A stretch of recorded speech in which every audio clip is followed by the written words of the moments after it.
Les hommes de Dieu d'aujourd'hui, c'est pas ça. Non, non.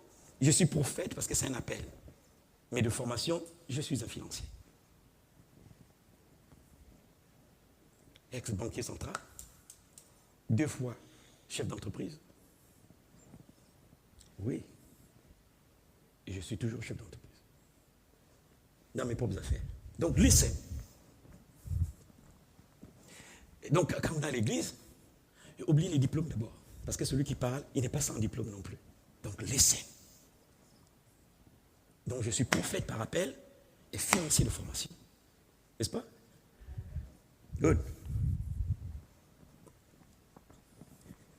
C'est pourquoi la plupart des personnes ne s'intéressent pas à l'église, parce qu'ils pensent qu'on parle ici, c'est pour les vieux, c'est pas pour les jeunes. Je me suis converti, j'étais en première. Oh, j'étais déterminé et je pensais que c'était mon chemin de devenir médecin. Oh, j'étais soit médecin, ou bien je voulais faire des expériences. En 4e, TV5 était venu dans notre établissement, du côté de la Gironde. Alors ils m'ont demandé, qu'est-ce que tu as envie de faire ta vie? J'ai dit, chez moi, il y a du pétrole, je veux être... je ne sais plus le nom, qu'est-ce qu'il dit. De toute façon, il y avait pétrole dedans.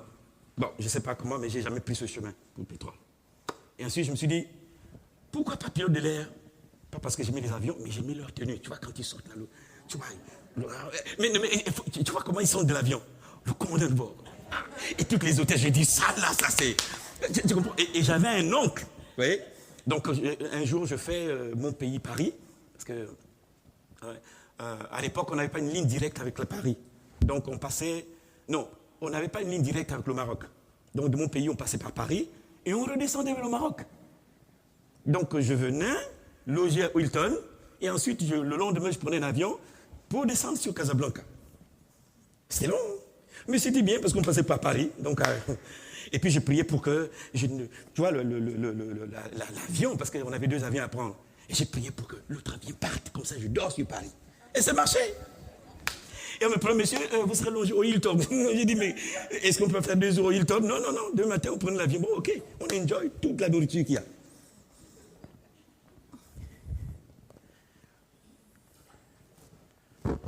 Et donc, mon oncle était pilote de l'air. Donc, quand tu as un pilotage automatique, donc il sort. J'ai dit, tonton, comment tu fais? En fait, comment on fait pour déceler? Allez, viens avec moi. Donc, on va dans la cabine pilotage. On est pratiquement là. Vers la France, on est vers Nice. On a escale à Nice. Donc, moi, je regarde devant. Il y a que les nuages. J'ai dit, mais comment tu fais pour voir le chemin? Parce que, tonton, quand même, tu peux nous amener en Alaska? Parce que moi, je ne vois rien. Ah, j'étais convaincu que je serais un pilote de l'air. J'ai passé du temps à l'aéroport. Quand j'ai parcouru, je regardais les avions décoller, les avions atterrir. Et j'attendais toujours que le commandant de bord sorte, parce que lui, quand il est sérieux, donc tu sens qu'il a accompli quelque chose d'extraordinaire. Tu vois, quand tu sors, le commandant de bord. J'ai dit, voilà. Et puis les galons, tu vois, ils sont bien classe. Mais je pense que moi, c'était plutôt la tenue que l'avion. Parce que moi-même, quand je suis dans l'avion, j'attrape le truc. Justement, quand on arrive à Nice, alors on dit, mesdames et messieurs, nous allons procéder à notre... Bon, vous savez. Et puis, il me dit, il pousse un truc, et je vois l'avion se stabiliser, ça reste comme ça un moment. J'ai dit, qu'est-ce que c'est? Il me dit, va t'asseoir, on va descendre. Et puis, j'ai dit, oh Dieu, est-ce que c'est vraiment ça que j'ai envie de faire? Vraiment pilotage? Il faut peut-être que je réfléchisse bien. Peut-être que je retourne sur la médecine. Mais le genre de médecin qui a perdu sang. Donc, imaginez l'opération. On ouvre, et le médecin, il est parti. Le médecin, là, c'est pas le moment.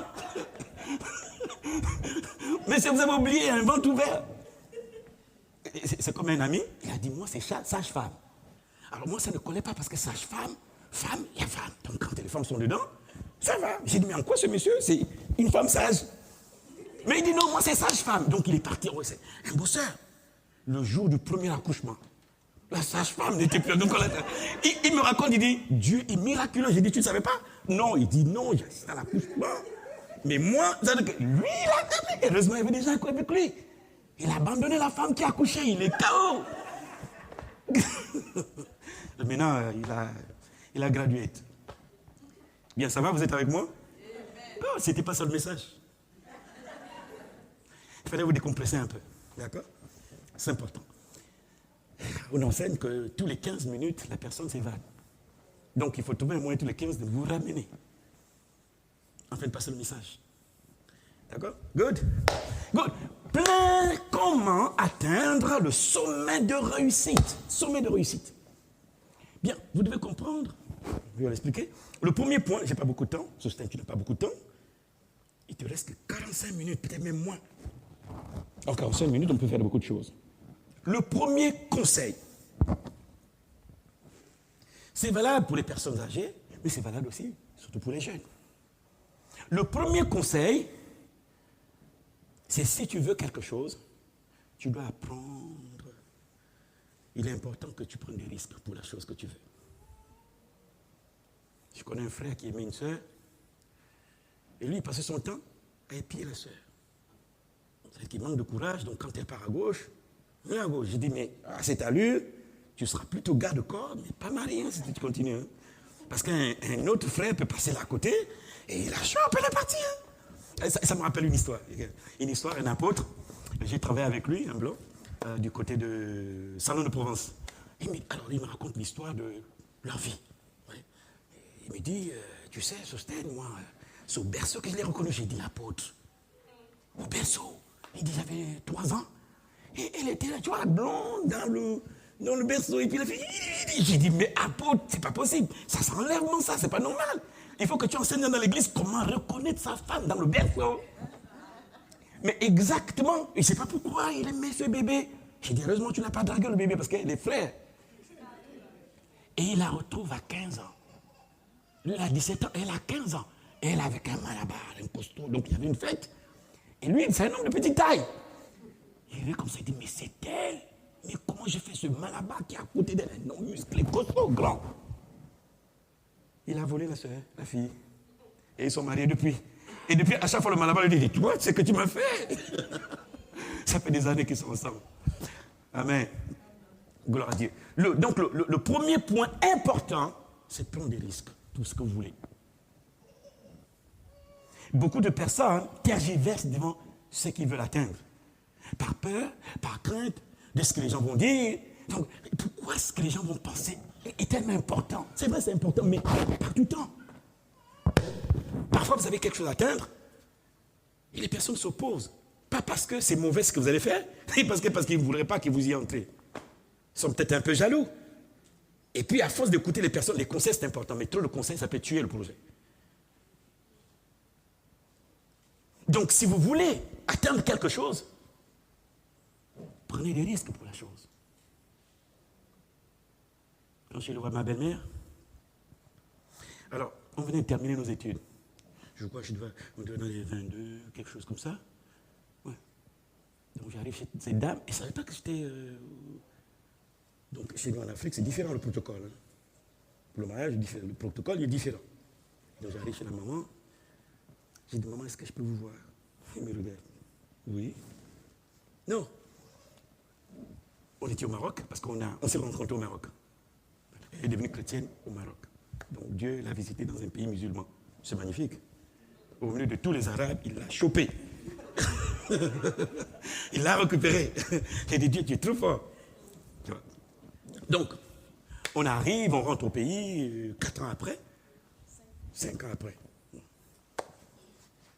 Mais quand on a dépassé la frontière, l'arabe est resté. Donc, tout ce que j'ai appris est resté à l'aéroport de Casablanca. Donc, il me reste quelques mots en arabe. Voilà. Donc, on arrive, il faut que j'aille voir sa mère pour lui dire, madame, moi, je ne peux pas m'amuser. Votre fille, je l'ai vue en mariage. Ah, mais c'est une femme pronostique. Donc, j'arrive et tout ça. Et je lui dis, maman, en fait, moi, je souhaiterais épouser votre fille. Et regarde mon visage. Elle fait... Elle me dit, viens me chercher tes parents. Parce que le protocole chez nous est différent. Parce que la culture, tout ça et tout. Et moi, moi, je n'ai pas respecté le... Je suis allé voir la belle-mère. Et on n'est pas censé faire comme ça. Elle me dit, va chercher tes parents. Je dis, pourquoi elle a besoin de mes parents? Moi, je lui dis. Le jour après, je reviens. Je dis, maman, mais qu'est-ce que vous en pensez? Elle claque la porte. Ah! Et moi, je ne comprends pas qu'elle essaye de dire non, ma fille, elle ne se marie pas là, pas avec toi en tout cas. Moi, je ne comprends pas. Le jour après, je suis là.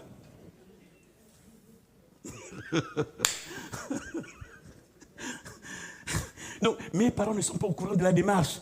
L'homme, il a Dieu, c'est un solitaire. Il a trouvé sa compagne pour la vie. I will fight. Je me bats pour l'avoir. Mais sérieusement, c'était un véritable combat. Mais rendons grâce à Dieu, elle est là. Ma belle-mère m'a dit, je vous donne 3 mois. Elle est revenue, ça fait 22 ans. Donc elle a compté 3 mois, 6 mois, 1 an, 1 an et demi, 2 ans. Abandon. Vivez heureux. Merci beaucoup. Elle m'a posé la question, elle m'a demandé, mais tu n'es pas trop jeune pour le mariage? Et je ne sais pas, je lui ai dit, mais ce n'est pas l'âge.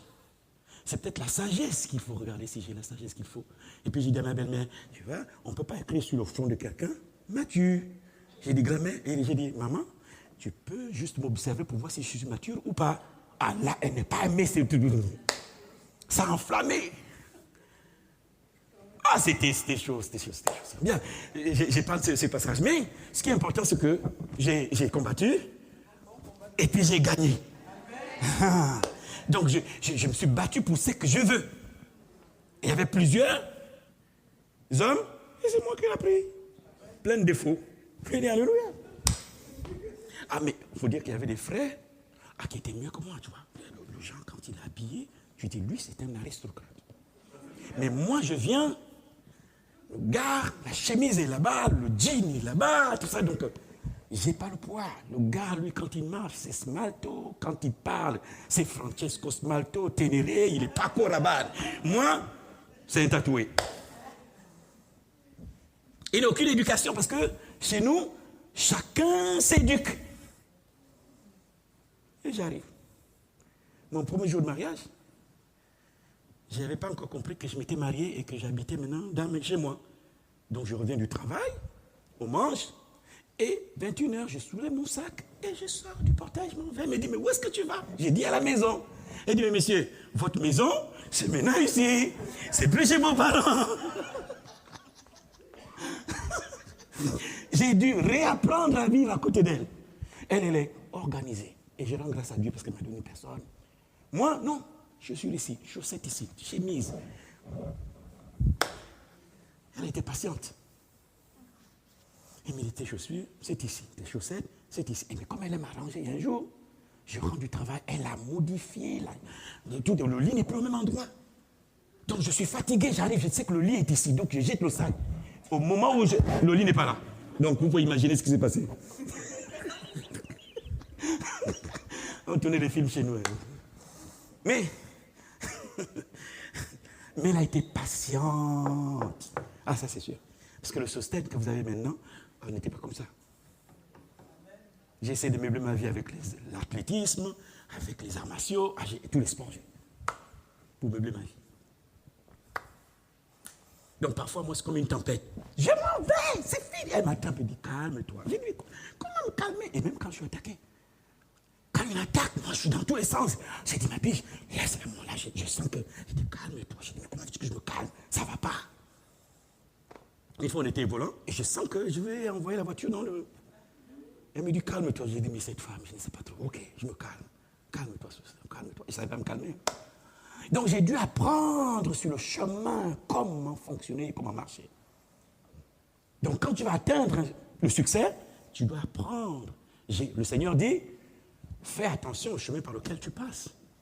C'est-à-dire que ce chemin, tu as l'impression que c'est un faux chemin, mais il t'est amené, ce n'est pas pour que tu demeures toute ta vie sur ce chemin, mais c'est pour que tu apprennes quelque chose sur ce chemin.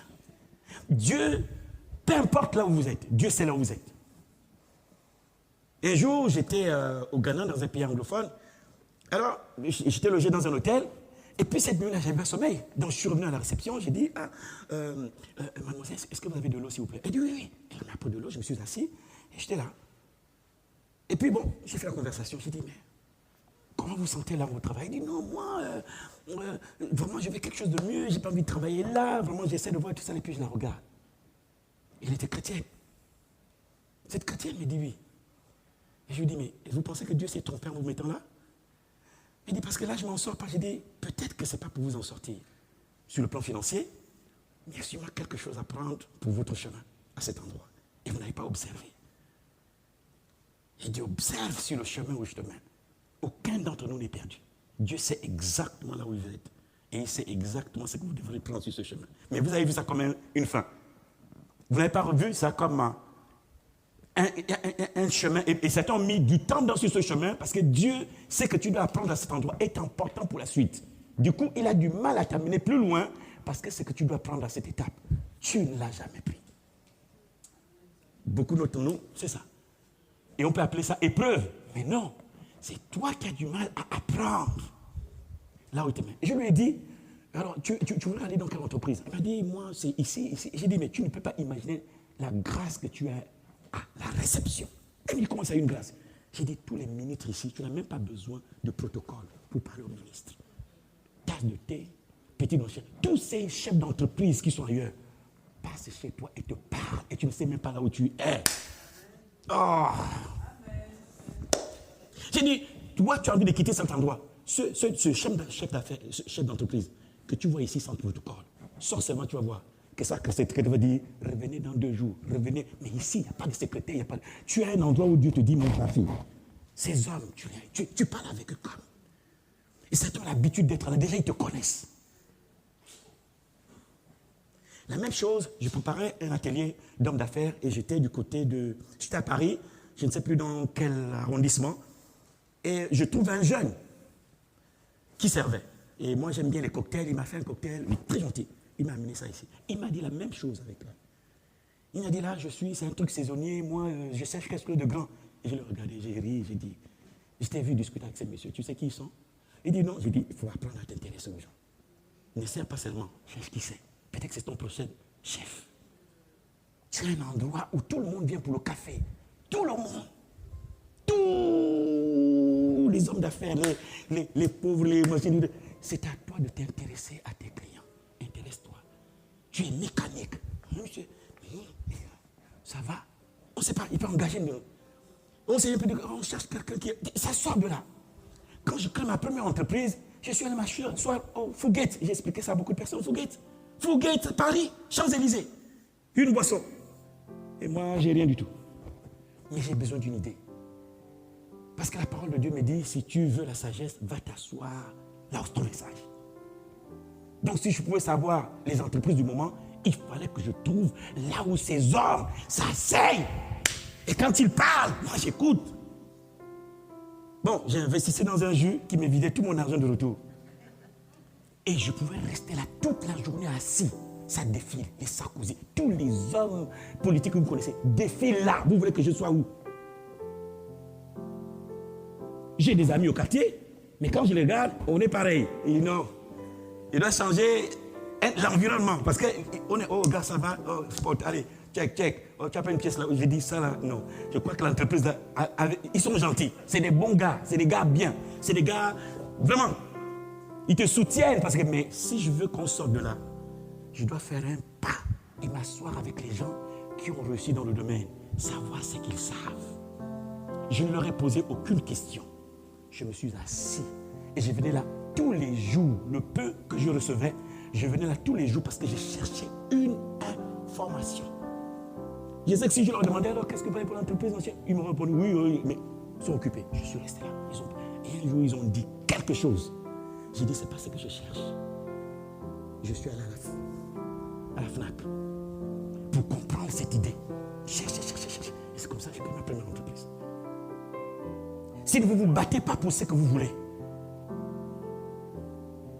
la réussite ne sera pas sur votre chemin. Atteindre des objectifs ne sera pas sur votre chemin. Beaucoup d'entre vous, vous avez des projets. Beaucoup d'entre vous, je souhaiterais faire ça, je ferai ça un jour. Mais jamais tu n'as pris le chemin qui mène à ce truc. Parce que tu penses que le fait que Dieu soit avec toi, ça veut dire que Dieu va tout accomplir seul. Ça veut dire qu'un jour tu vas te lever, Non, on ne tombe pas dans la réussite. Tu n'es pas trébuché, j'ai trébuché dans la réussite. Non, tu ne trébuches pas dans la réussite. On peut tomber amoureux, mais je ne comprends pas aussi comment on tombe amoureux. Parce que l'amour n'est pas censé être une chute. Bon, c'est l'expression. Mais si tu veux réussir, prends des risques pour ce que tu veux. Je ne dis pas des risques qui vont, tu te tues, c'est pas ça. Mais quelque chose que tu vas atteindre dans la vie. Dieu a dit à Josué, Josué, je serai avec toi dans ce que tu entreprendras. Josué, c'est toi qui entreprends. Si ton entreprise c'est s'asseoir, on va réussir dans cette entreprise, je serai assis avec toi. Donc la personne qui doit avoir une vision et un projet, c'est Josué. Il dit, sois courageux, fortifie et prends courage. Je veux que tu oses, Josué. Ose.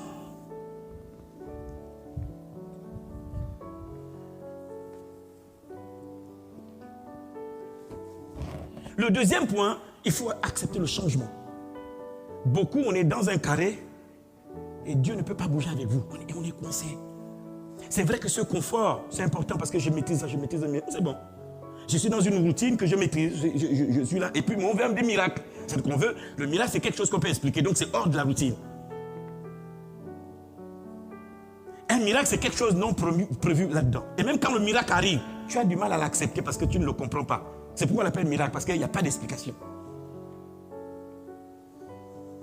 Tu ne peux pas vouloir un miracle et ne pas oser faire le miracle. Vous pensez que quand je prie pour un malade, je sais comment il va guérir? Je ne sais pas comment il va guérir. Mais je ose, parce qu'il a dit, impose les mains, ils seront guéris. Et il ne me dit pas comment. Oh my God. Il n'explique pas comment. Il dit, ose, et moi je ferai, ose. Prends l'initiative, et moi. Et le problème des enfants de Dieu, c'est ça, c'est que notre foi nous a rendus passifs. Je ne sais pas si ça, c'est pas une foi, parce que la foi, elle est active. Quand vous prenez la définition de la foi, elle vous met en mouvement. C'est une démonstration de ce qu'on ne voit pas. C'est vrai que tu vas vers quelque chose, on ne voit pas, tout le monde te dit, moi ça. On te dit, mais tu es fou, tu es malade. Tu dis, non, je suis déjà dans mon rêve. Quand Dieu dit,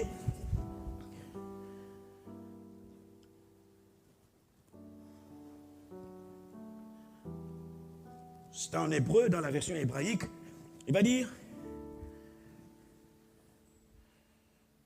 quand vous demandez, croyez que vous l'avez reçu. Quelqu'un a déjà lu ce verset? Hein? En fait, quand il dit croyez, vous allez reçu, il dit soyez enveloppés de votre exaucement. C'est-à-dire que tu t'es couvert de ton exaucement. C'est-à-dire que tu as tellement médité que tu l'as reçu. Ce mot croire, c'est être enveloppé de sa réponse. Il n'a pas dit d'espérer qu'il le fera. Il dit il ne peut rien te refuser en Jésus-Christ. Donc considère que c'est fait. Quand tu considères que la chose est faite, quelle est ton attitude? Hein? Mais le problème, c'est que tu penses que ce verset parle que quand tu as prié, espère qu'il le fera, et puis là, tu guettes. Il dit non. Si tu crois que je suis fidèle, dès que tu as demandé, mets-toi dans l'attitude de quelqu'un parce que je ne te refuse rien en Christ et Jésus. Sois enveloppé de ta réponse. Et toi, tu dis, je croirais. Il dit, non. Je veux que tu considères, et c'est là où tu as sa foi. La foi, c'est ça. Tu considères que lui, il ne te refuse rien. Tu crois exactement ce qu'il a dit. Alors, tu t'es enveloppé de ta réponse. Ça veut dire quoi? Tu considères que c'est fait. Je l'ai. Ton langage change. Ta façon de parler change. Ta façon de marcher change. Quand Élie, le sacrificateur, a dit à Anne que Dieu exauce ta prière, la Bible dit, elle s'est levée, elle s'est lavée et est devenue joyeuse. Mais il n'y a aucun signe. Il a dit, c'est à ce parole que j'attendais. J'ai ma réponse. Il est parti. Il n'a pas cherché à regarder, est-ce que Dieu a fait, est-ce qu'il n'a pas fait. Non, enveloppe-toi de cette réponse. Considère, et c'est cette attitude qui amène le miracle. Le miracle, ce n'est pas la prière qui amène le miracle. C'est l'attitude après la prière qui amène le miracle. Quelqu'un me comprend? Marc. Ah oui, il est où mon... Amenez-moi le micro. Ce qui marche, on ne change pas. D'accord? Marc chapitre 11. On va lire du verset 21 au verset 24. À haute et intelligible voix.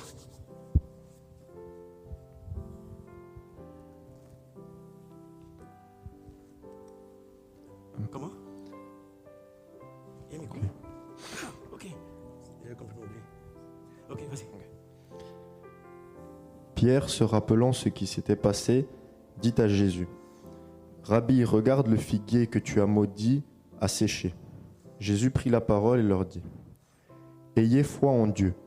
Je vous le dis en vérité, si quelqu'un dit à cette montagne, ôte-toi de là et jette-toi dans la mer, et s'il ne doute point en son Le cœur, problème, c'est ça.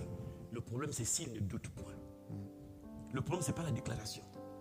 Le problème, c'est s'il ne doute point. Il y a une condition. Il ne faut pas qu'il doute de ce qu'il dit. Parce que le doute annule la déclaration. Peu importe le nombre de déclarations que tu as faites.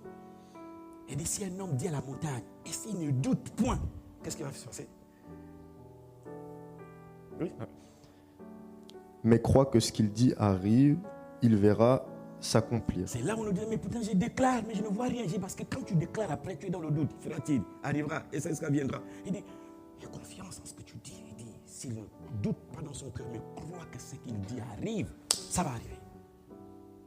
Il y a une confiance que tu as dans la fidélité légendaire de Dieu. Tu n'as pas confiance en toi, mais confiance en Dieu. Il est fidèle. Tu peux dire qu'il est fidèle et que ne pas croire que ce que tu as dit ne va pas arriver. Et il y a un problème avec le... Vous comprenez? Vas-y. C'est pourquoi je vous dis, C'est pourquoi je vous dis. tout ce que vous demanderez en priant, Est-ce qu'il a dit certaines choses? Est-ce qu'il y a une liste exhaustive? Non? Il dit tout. Tout ce que vous demanderez en... Vas-y. croyez que vous l'avez reçu. Croyez que vous l'avez, pas vous le recevrez. Vous l'avez. Vous l'avez. Vous l'avez. Vous le possédez. Vous l'avez. Le miracle commence ici. Votre attitude après la prière.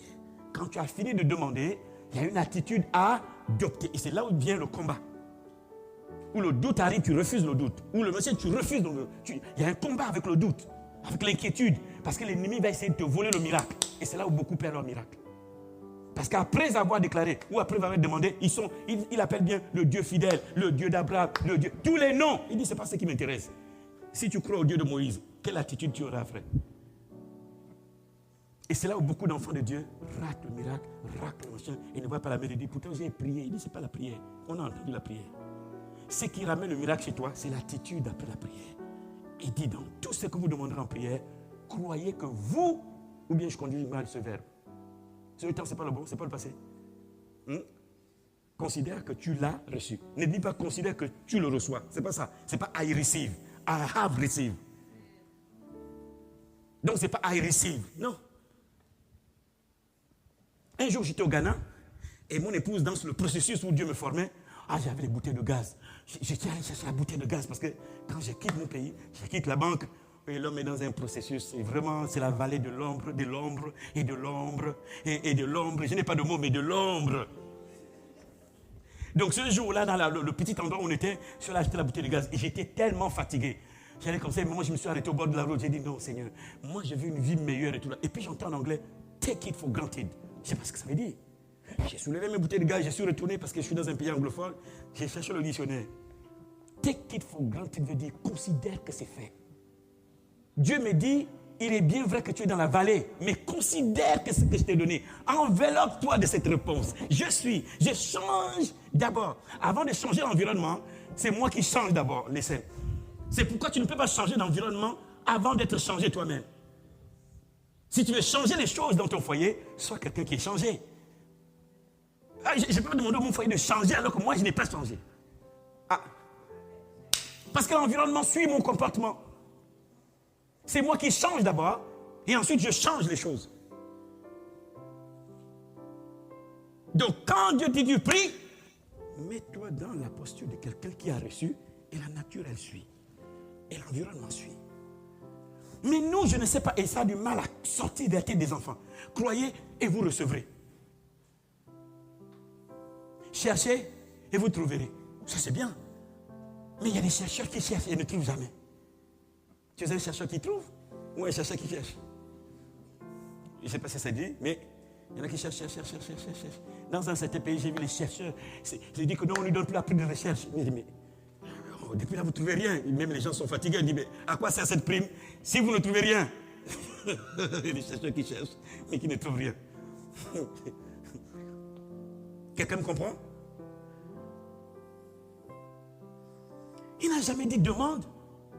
C'est vrai qu'il a dit que si vous demandez, vous recevrez tout ça. Il parle au bébé. Quand tu as maturé, tu sais que papa ne refuse rien. Il dit tout ce que vous demanderez en prière, tout ce que vous demandez en prière, tout. Il n'y a pas de liste exhaustive. Tout ce que vous demanderez en prière. Et souvent, quand je parle de ce point, je parle aussi du point, Seigneur, là où il dit, si vous demandez selon sa volonté, il vous donnera. Et c'est mal récité. Ce n'est pas ce qu'il a dit. Prends-moi le verset. 1 Jean 5. 1 Jean 5. Dieu souhaiterait que tes enfants enjoy. Mais il y a ce protocole qu'il a mis en place. Vous pensez qu'il a envie qu'on souffre? Même si souvent il arrive des moments, mais il ne voudrait pas que ça soit toute la vie. Il a vu que tu es un enfant de la maison. Tu n'es pas l'enfant du voisin. Mais nous, on se comporte comme les enfants du voisin. Oh Dieu, vraiment si tu me trouves pur, ou tu me trouves... Donc il y en a qui jeûnent d'abord pour être assez pur, pour faire la demande. J'ai dit, toi, si Jésus avait regardé, il avait attendu que tout le monde soit pur pour venir. Je pense qu'il sera encore en train d'attendre. Et peut-être même qu'il ne viendra jamais. Tu essaies de mettre tout en ordre que quand je demande... Non, c'est in the name of Jesus. C'est que Dieu considère que toi, ce n'est pas toi qui as fait la demande. Parce que ta demande, ce n'est pas ton nom qui est signé en bas. C'est Jesus. Donc quand la pétition va vers Dieu, ce n'est pas ton nom qu'on voit. Parce que tu dis, Frère, donne-moi au nom de Jésus. Donc sur la lettre, le courrier, ce n'est pas toi. Donc Dieu considère qu'il est en train de répondre à Jésus sur terre. Parce que Jésus est à ta place. Et toi, tu soulèves tes erreurs, tu viens, oh Dieu, tu veux gagner par ta justice. On n'a pas pu depuis des années. Avec notre propre justice, notre propre voiture, on n'a pas pu. C'est pourquoi Dieu peut donner à un non-croyant. Mais toi, tu te mets des barricades. Parfois, tu vois quelqu'un, un frère, dans l'église, il vit le désordre. Mais dès qu'il prie, tu vois, il a même la nouvelle voiture. Toi, tu dis, mais moi, je suis le Seigneur. J'ai jeûne, j'ai prie. Moi-même, j'ai lu tous les démons au monde. Mais il dit, mais dans ce domaine-là, Jésus se présente. Ce n'est pas toi qui te présentes à la banque. On t'a fait une procuration. Il dit, va chez le banquier en mon nom, pas toi. Si tu te présentes, toi, il ne te donnera pas. Mais si c'est moi, il va te donner. Donc quand tu as mis la procuration, le banquier, ce n'est pas toi qui le voit. Il considère que ce monsieur a récupéré l'argent. Parce que c'est en son nom que tu es parti. Oh, je n'ai pas parlé à quelqu'un. I'm talking myself. Si vous refusez de changer, avec le temps, vous deviendrez dépassé.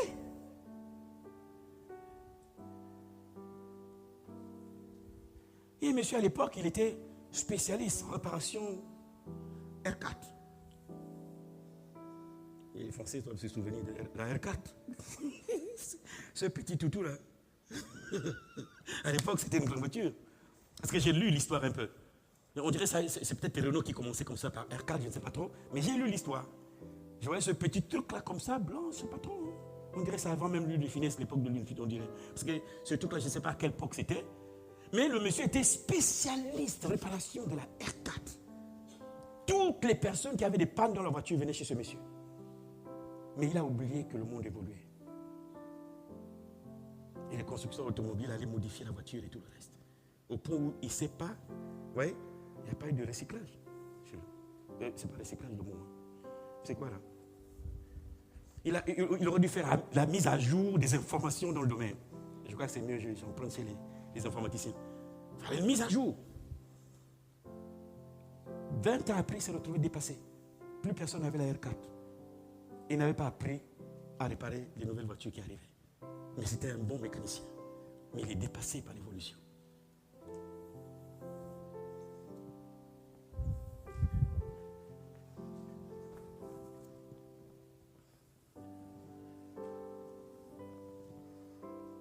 Quand quelqu'un se moque de vous parce que vous faites mal, ne pleurez pas. Ne soyez pas aigris contre la personne. Vous allez la rendre joyeuse. Travaillez à devenir meilleur que ce que vous avez été hier. Travaillez à devenir meilleur de ce que vous étiez hier. Vous n'êtes concurrent de personne.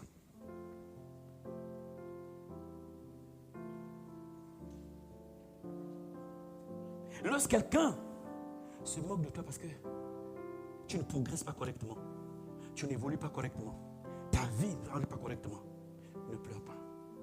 Dieu est avec toi. Cherche à devenir meilleur que ce que tu as été hier. C'est tout.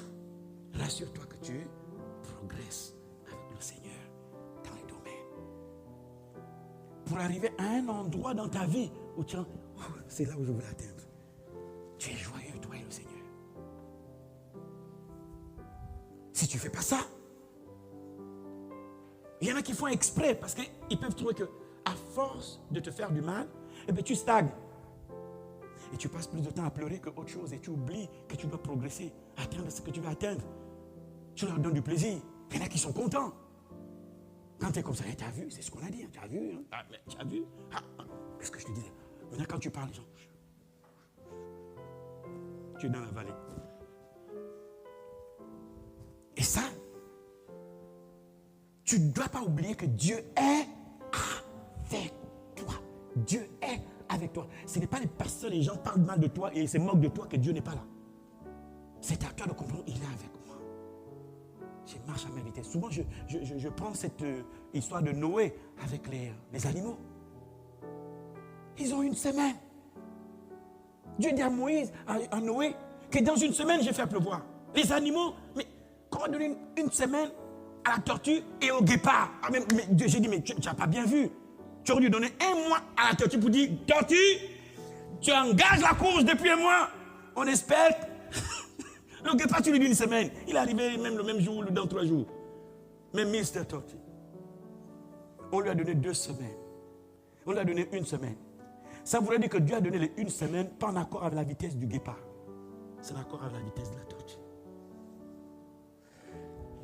La tortue, tu ne peux pas demander à la tortue de changer de vitesse. Oh, même si elle voudrait, tu serais... Mais monsieur tortue, accélérez la pluie. Yes. Parce que celui qui t'a appelé connaît ta vitesse. N'essaie pas de courir comme le prophète Sosthène.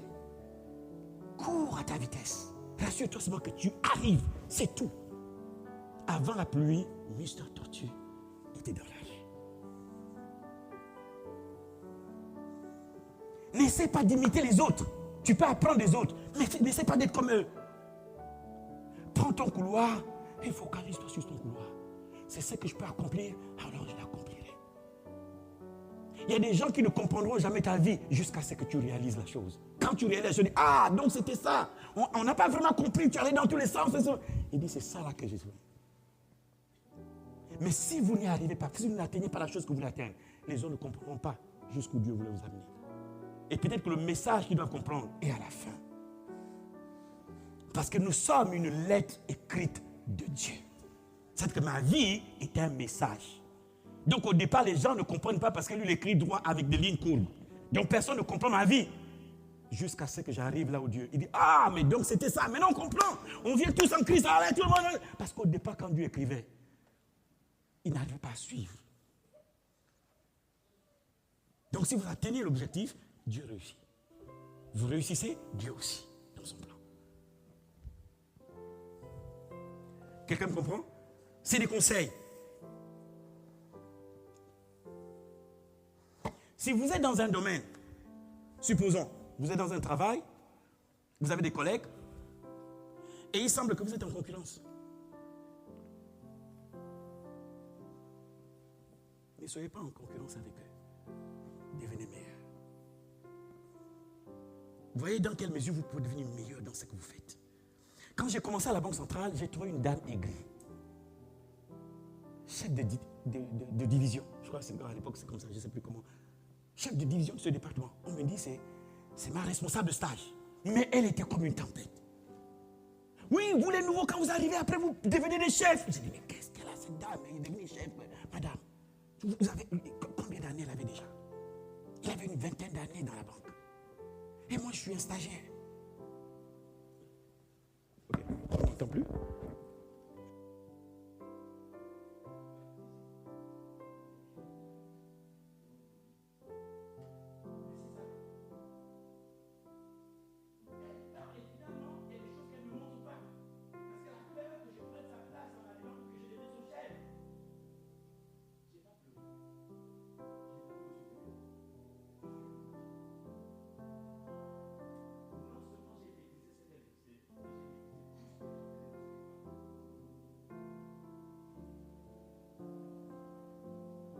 Et je me suis bonifié dans un domaine que seul moi dans cette banque arrive à faire.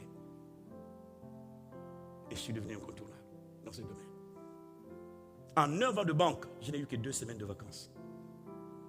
Parce que quand j'étais en vacances, on me rappelait pour dire, mais monsieur, ce dossier, comme... J'ai dit, mais libérez-moi. 2 semaines. Et là même encore, c'est parce que j'ai fait un truc extraordinaire. Par la grâce de Dieu. Parce que je travaille avec Dieu. Partout où je vais, je sais comment mettre Dieu dans ce que je fais. Et il y avait des choses exceptionnelles qui arrivaient. Sinon, moi, je n'aurais pas pu progresser.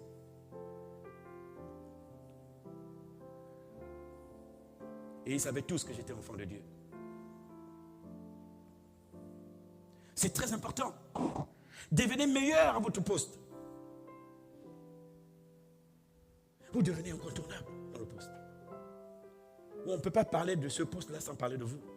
Vous l'avez maîtrisé. Vous avez bonifié même la tâche. Vous avez ajouté certains trucs. Ne soyez pas médiocres. Vous êtes les enfants de Dieu. Faites-le pour lui.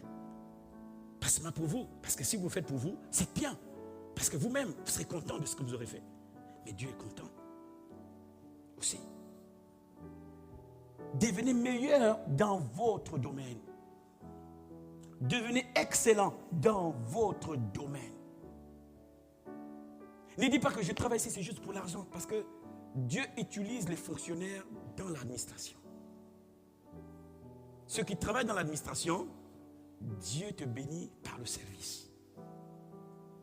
Dieu suit le fonctionnaire dans son service. Il passe mal à l'église. Il regarde là où il travaille, il le bénit. Il regarde comment tu fais. Mon chef de section, et le directeur du département, c'était des tempêtes, on dirait que c'était des parents. Ils pouvaient venir, parce que mon premier jour à la banque, mon nom était déjà au conseil matinal, la réunion matinale où tous les directeurs se retrouvaient pour faire le point sur la journée. J'étais déjà connu. Donc j'arrive devant le bureau du directeur national, il dit, c'est vous le nouveau? J'ai dit oui, monsieur Okumba. J'ai dit oui. Oh, on me connaît. Donc mon chef directeur du département, et j'allais dire, celui que vous m'avez envoyé, c'est un gars bizarre, il est riche. Mais je ne parle pas. Je n'ai insulté personne tout le temps que je suis resté dans cette banque. Je n'ai jamais élevé le ton. Je me suis focalisé. Parce que je sais, parfois les gens parlent. Ce n'est pas parce que seulement ils te détestent. Non. Il ne faut pas que tu progresses. Il ne faut pas que tu avances. Ils ont un problème avec ta progression dans la société. Ce n'est pas toi en tant que personne. C'est la lumière que tu amènes. On voit comment tu risques d'avancer. Il faut qu'on trouve un moyen pour t'arrêter. Et il te gagne. Il parle de toi, il raconte des trucs et toi, tu rentres dans ta coquille comme là et tu n'avances plus. Tu te focalises sur la tâche. Tu bonifies la tâche. Que ce soit à l'église ou dans l'administration, sois excellent.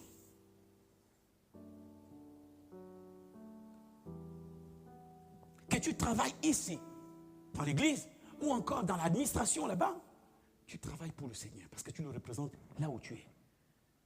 Les gens voient Dieu par ton service. Là-bas, tu n'as pas besoin d'ouvrir la bouche pour dire « Oh, Jésus vous aime ». Ils regardent, ils savent que tu es chrétien. Et ton comportement les enseigne parce que tu es un message dans cet endroit. Tu es une lettre écrite envoyée dans cette administration. Quelqu'un dit Amen? Bien. Ces conseils sont très importants. Parfois, on cherche les grandes révélations. Oh, Dieu a... Non, non, non. Il y a des trucs simples. Améliore-toi. Bonifie-toi. Là où Dieu te plante, fleuris. Là où il te met, fleuris là. Et le jour où il t'amène ailleurs, eh bien, tu iras fleurir là-bas. Certains vivent dans le futur et ils oublient le présent. Là où tu es, fleuris d'abord. Il y a quelque chose à prendre cet endroit. Laisse d'abord le futur. Il dit le futur, demain, aura soin de lui-même. Demain transporte sa propre bénédiction. Focalise-toi sur le présent, là où tu es. Qu'est-ce que je dois améliorer? Qu'est-ce que je dois changer? Qu'est-ce que je dois faire? Parce que je veux un futur différent. Et ça part du présent. Si tu abandonnes le présent et tu espères le futur, ton futur sera ton présent. Parce que agriculteur, je ne peux pas espérer avoir un champ. Et puis je suis là, un jour j'aurai un grand champ. Ah, il sera plus grand. Oh, je l'ai construit là. J'ai même créé des immeubles autour. J'ai dit, les gens viendront, on dit, waouh, c'est magnifique, oui. Et puis on 1 an, 2 ans, 3 ans. Il faut que je prenne une graine. Je commence, même 2 graines. Je ne sais pas, mais commence. Va vers la chose, active. Restez comme ça, oh, Dieu m'aime. C'est bien, il t'aime. Mais il dit, non, avance. Regardez comment Dieu, Jésus s'arrête, il regarde ses disciples, il dit, mais vous êtes avec moi depuis, vous n'avez rien demandé. Est-ce qu'il n'était pas joyeux d'être avec Jésus? Mais Jésus dit, demandez en ce que votre joie soit parfaite. Il se rend compte que non, il y a des besoins dans leur vie. Si on ne comble pas, bien que je sois avec eux, je vais avoir un groupe triste. Donc Dieu s'intéresse à ce que tu veux. Mais le problème, c'est que tu demandes. Et certains d'entre nous, chaque semaine, on a un sujet différent.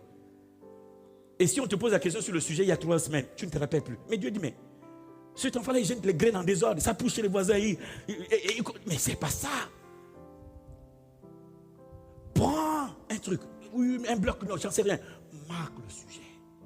Et quand c'est exauce, tu mets exaucé. Et tu marques un autre sujet. Et puis tu vas dessus, exaucé. Au moins quand il dit, compte les bienfaits, mets-les tous devant tes yeux, tu verras en adorant combien le nombre en est gros. Mais combien compte? Parce que toutes les prières que tu fais, tu ne sais même pas si c'est exaucé. Tu ne sais pas, parce que tu ne les notes pas. Note, tu dis, ça papa, et puis ça, et puis ça. Et quand tu reviens, tu regardes, papa n'oublie pas ça. Parfois même tu dis, papa n'oublie pas ça. Et quand c'est exaucé, tu dis, exaucé. Wouh! Et tu prends le deuxième point. Allez, on commence pour le deuxième. Papa. Et il donne des instructions. Exaucé. Et puis en fin d'année, tu regardes, exaucé. Cette année, waouh, quand tu te tiens ici, les gens sont étonnés de ta joie. On dit, oh, c'est sûr qu'elle a pris un peu de vin. Parce que cette joie-là n'est pas normale. Mais tu sais que tout ce que tu as demandé, il a exaucé. Tu es porté, ta foi est portée par un autre zèle. Et Jésus a dit, vous marchez avec moi parce qu'il les a observés. Ils ont du mal à lui dire exactement, s'ouvrir à lui pour lui dire les besoins. Mais Jésus arrive à lire. Il dit, demandez, afin que votre joie soit parfaite. Vous êtes déjà en joie, mais ce n'est pas parfait parce qu'il vous reste des choses dans le cœur. Et Dieu s'intéresse à nous. Dieu nous aime. Quelqu'un dit que si je dis à Dieu, il va penser que je ne le crois pas en lui. Je dis, mais non. Que tu crois en lui ou pas, lui, il sait quand tu crois ou pas. Dis-lui. Si tu ne crois pas, dis-lui, je ne crois pas. Et il va t'aider à croire. Quelqu'un dit, il faut pleurer pour les âmes.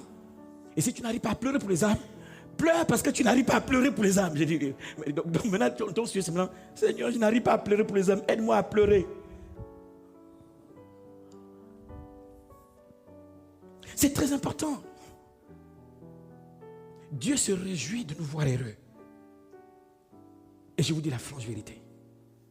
Vous souffrez, il souffre. Son sacrifice n'est pas vain. Il n'a pas fait ça pour rien.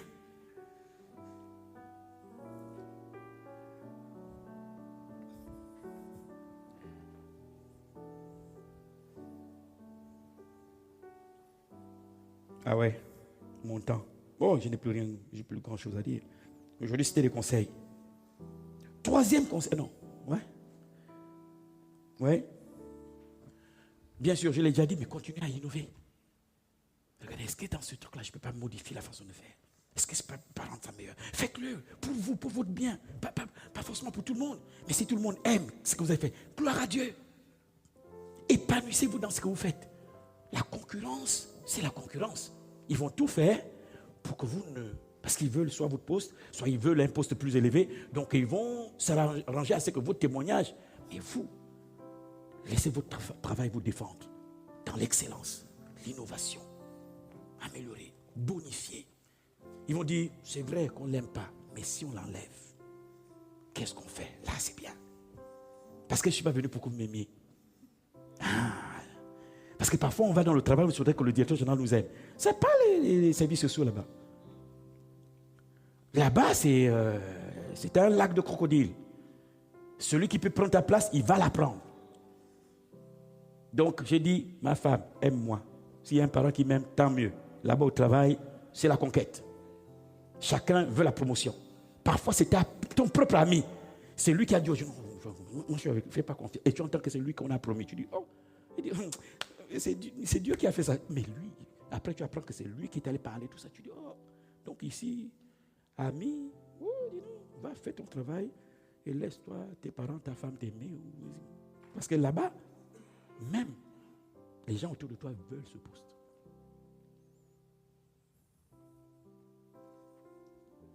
Il y en a qui existent.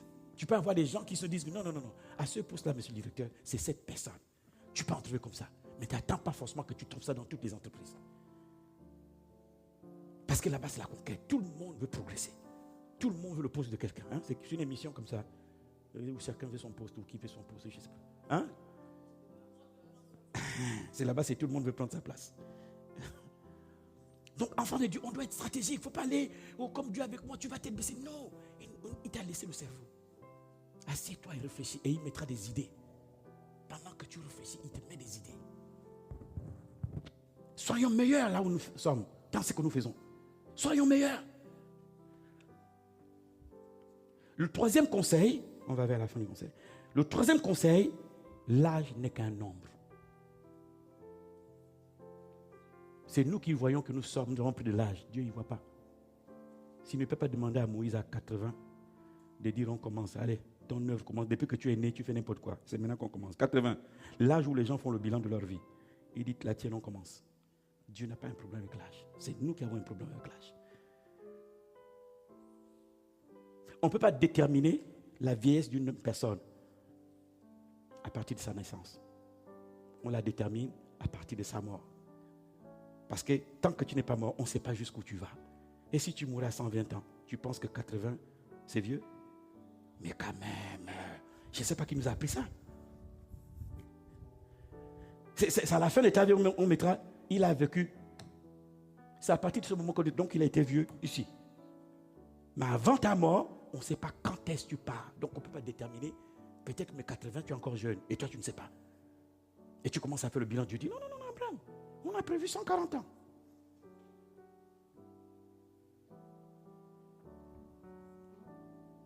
L'une des choses qui nous amène aussi à mourir plus tôt, ils appellent ça espérance de vie. Tu n'espères pas vivre plus longtemps. Donc toutes tes cellules, tu les as éduquées à ne pas dépasser un certain âge. Oh.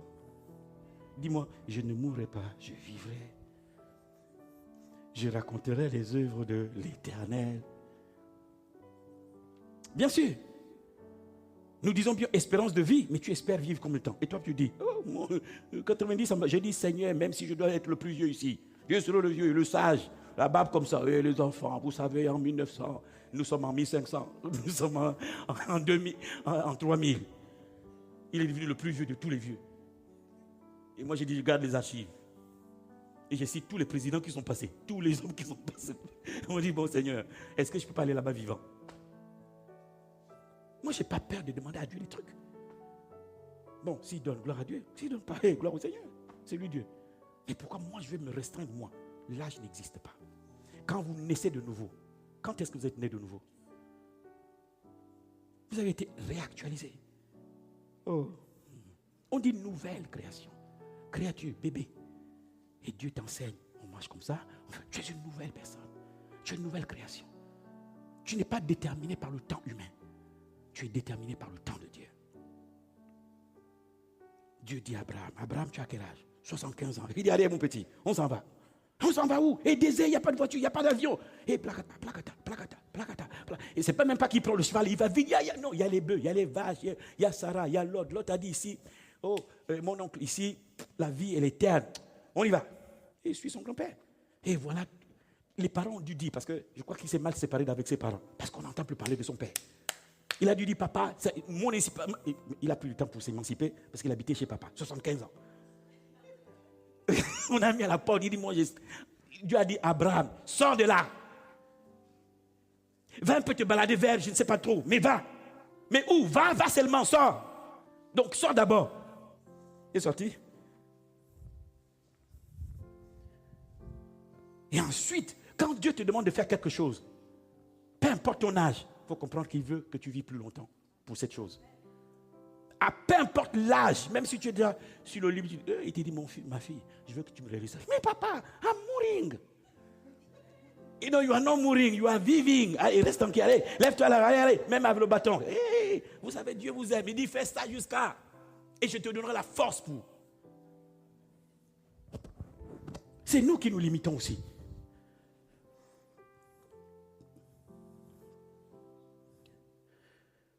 Seuls ceux qui continuent d'essayer réussiront.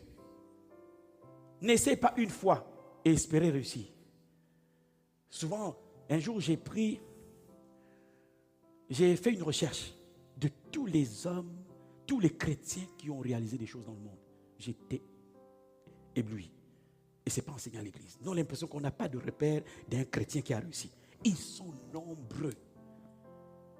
Je voulais avoir un modèle pour dire, bon, est-ce qu'en tant que chrétien, nous on est là avec la foi, est-ce que quelqu'un réussit? Mais j'ai fait une conférence avec les étudiants à Burkina Faso. La salle était pleine. Pour leur expliquer, les musulmans se sont convertis. Il y a des gens qui étaient déjà dans le logis, se sont convertis, des jeunes. Mon épouse est là.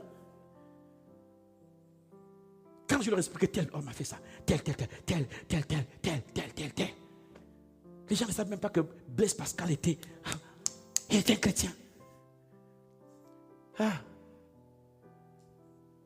Le cœur a ses raisons, mais on a enlevé la première partie.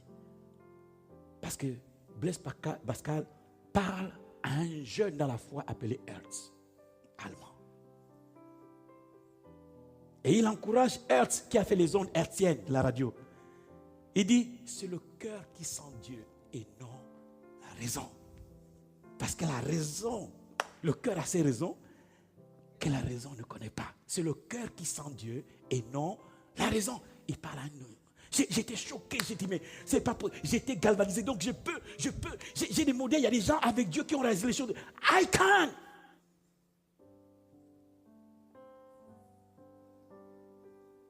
Mais ils font tout pour cacher ces hommes, pour que vous n'ayez pas de repère. Parce qu'on a la foi, on est là, oh, alléluia, alléluia, et nous mourrons, on a réalisé, on ne peut rien. Non! On a des frères qui ont fait des exploits.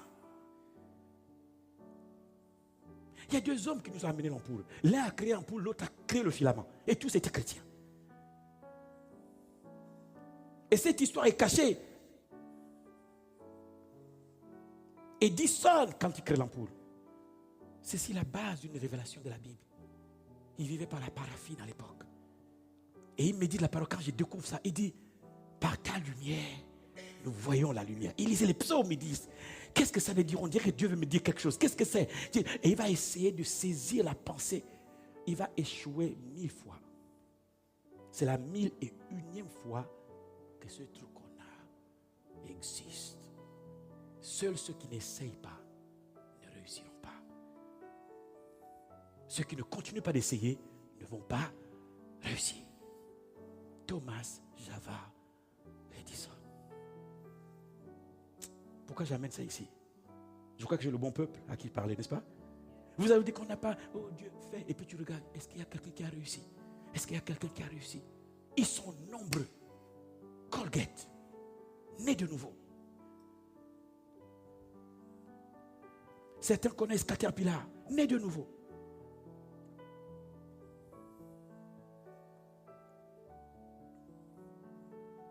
On parle d'une dame, aujourd'hui on a le GPS. C'est une sœur en Christ, une dame noire américaine qui a créé le GPS. Mais personne ne sait pas, on sait aujourd'hui que c'est elle qui a créé, ils ont occulté tout ça. It's a sister qui a créé le GPS que nous avons aujourd'hui. Ça veut dire que nous, on doit faire plus que ça. Mais comme on n'a pas de repères, parce que si vous voulez perdre un peuple, enlevez-lui les repères. Du coup, on a l'impression que nous, on ne crée rien, qu'on ne fait rien. Et ceux qui ne savent pas de les chrétiens, à part aller à l'église, et manger le pain là, les sandales. Ça va. Fais des exploits avec Dieu. Pas de toi-même. Fais le possible et laisse Dieu faire l'impossible. Seuls ceux qui ne continuent pas d'essayer ne réussiront pas. Le dernier point, 4. Ne sous-estimez jamais personne, jamais. Ne sous-estimez pas les gens. Ne sous-estimez pas les gens.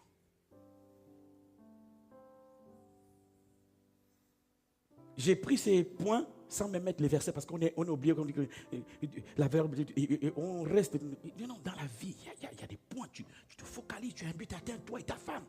Chérie, qu'est-ce qu'on va atteindre? Si tu es seul, ce n'est pas pour dire, tu te parles à toi-même, allez, qu'est-ce qu'on va atteindre? C'est pas grave. Tu imagines que le mari est là. Allez, le mari qui n'est pas encore là.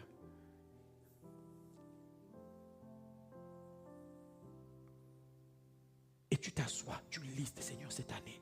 Les chrétiens, non. Dès qu'ils ont passé la bonne année, alléluia, année merveilleuse, oui, c'est fini. Il n'y a pas d'objectif cette année. Qui peut me citer les objectifs qu'il a cette année? On n'en a pas parlé. On ne s'est jamais assis pour dire cette année, je vais atteindre quelque chose. Il n'y en a pas. Mais comment veux-tu Dieu qu'il agisse s'il n'y a pas d'objectif? Tu n'as aucune vision pour cette année. Comment Dieu va t'aider? Et tu voudrais qu'il fasse quelque chose. Qu'il fasse quoi? Tu n'as rien demandé. Et quand tu demandes, tu oublies. Tu demandes tous les jours. Chaque jour, il y a un sujet différent. Tu as oublié. Et parfois, même quand il agit, tu ne te rappelles même pas que tu avais demandé. J'ai croisé une Ivoirienne dans une ville. Et ce jour, elle ne savait pas où dormir. Donc, je l'ai amenée dans mon hôtel. On a trouvé une place pour dormir.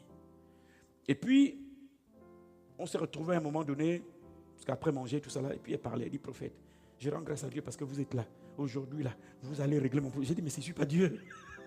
Elle dit, il y a longtemps, je vois sur les réseaux, aujourd'hui. Pendant qu'elle parle, son ange apparaît. Donc je vois l'ange, je l'écoute. Et puis l'ange monte. L'ange me dit, regarde. Et puis l'ange monte. Bon, en temps normal, je ne peux pas regarder et puis voir l'ange arriver. Mais ce jour-là, quand Dieu fait ça, je peux voir l'ange monter. L'ange monte. Et l'ange arrive. Pendant qu'elle continue de me parler, elle raconte sa vie. Oh, quand elle est petite, qu'elle a souffert.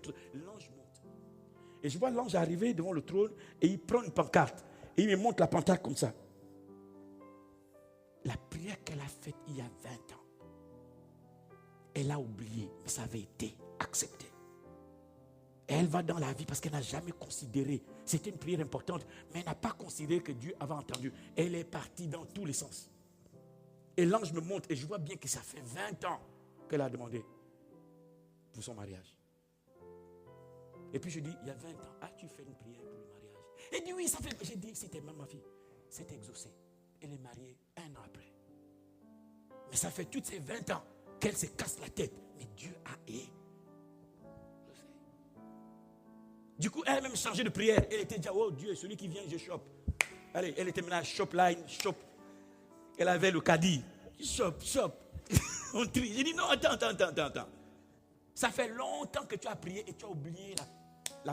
Le ciel avait pris cette prière. Elle n'était pas longue, mais elle a été récupérée. Et l'ange me dit, mais je me balade avec elle. Regarde, il y a 20 ans, on serait loin. Tu comprends? Il y a 20 ans, il y a des prières que vous faites. Elles sont importantes, mais vous la lâchez très vite et vous continuez. J'ai dit, sœur, tu me fatigues la nuit là pour rien. Mais parlez, il y a 20 ans, ton sujet, c'est pas celui-là. Elle dit oui. Il dit, mais il y a 20 ans que tu as demandé. Elle dit oui, mais depuis je ne vois rien. J'ai dit, il faut que tu t'arrêtes d'abord. Tu peux pas demander quelque chose et aller dans tous les sens.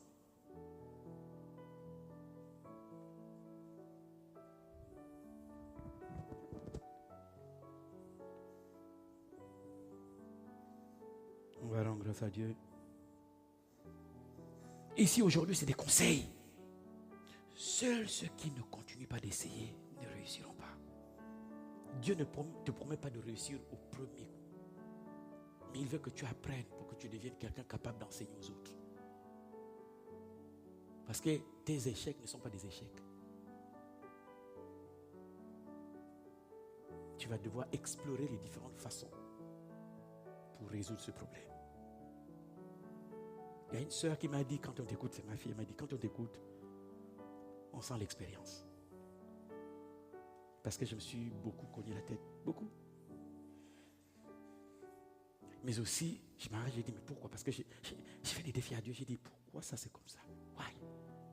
Pourquoi c'est comme ça? Je n'ai pas perdu de moi, mais pourquoi? Il faut m'expliquer. Et je vais l'importuner. Explique-moi. Pourquoi? Parfois, tu dis une fois, il ne répond pas. J'ai dit une deuxième fois, j'ai dit, tant que tu ne m'expliques pas, on ne bouge pas non plus. Je peux comprendre comment ça fonctionne. Il est obligé de m'expliquer. Et j'ai dit, ok, j'ai compris là, je passe à l'autre étape. À l'autre étape, je me cogne encore. J'ai dit, non, comment? Je ne passe pas. Il faut m'expliquer pourquoi je me suis cogné. Il m'explique et je progresse. Donc aujourd'hui, je peux m'atteindre devant vous dire, souvent quand les gens parlent des anges, quand je dis, c'est pas comme ça. Parce qu'il y en a qui parlent d'anges et qui ne les ont jamais vus. Ils ne savent même pas comment ils fonctionnent. Et moi, je ne parle pas seulement parce que c'est écrit. Il y a une petite expérience. Dans le protocole angélique, 2 anges peuvent être tous du ciel. Je prends par exemple l'ange qui est avec Laetitia.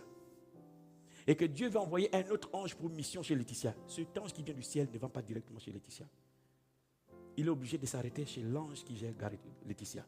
Parce que l'ange qui gère Laetitia a des comptes à rendre à Dieu sur de comment il a géré et protégé Laetitia. Donc il ne laisse pas tout le monde, même s'il vient du ciel, peu importe la brillance, il dit, pourquoi tu viens? Parce que tu n'es pas censé être là. Oh, Dieu m'a envoyé avec ça, il dit, montre.